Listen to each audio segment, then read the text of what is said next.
2002 সালে সেই রাতের কথা আজও ভোলেনি ফুটবল বিশ্ব। ইয়োকোহামার ফাইনালে জার্মানিকে হারিয়ে রোনালদোর হাত ধরে পঞ্চম বিশ্বকাপ জিতেছিল ব্রাজিল।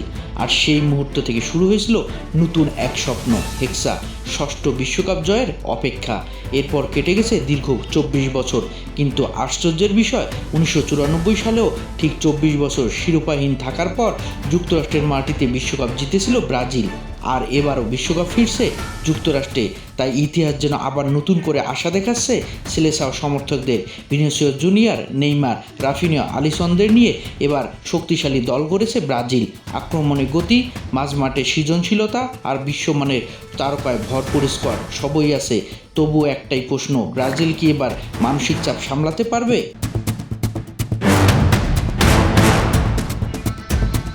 কারণ প্রতিভার অভাব কখনোই ছিল না তাদের, কিন্তু 2014 সালে 7-1 বিপর্যয়, 2018-তে বেলজিয়ামের কাছে হার, কিংবা 2022-এ ক্রোয়েশিয়ার বিপক্ষে পেনাল্টি ট্র্যাজেডি প্রতিভারই স্বপ্ন ভেঙেছে সবচেয়ে গুরুত্বপূর্ণ মুহূর্তে।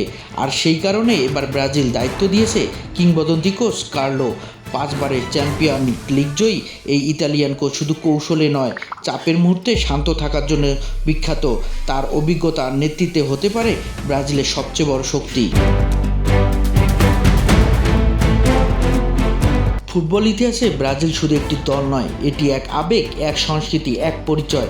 পেলে, গারিনচা, রোমারিও, রোনালদোদের উত্তরাধিকার বয়ে বেড়ানো এই দল আবারও বিশ্বজয়ের স্বপ্ন দেখছে।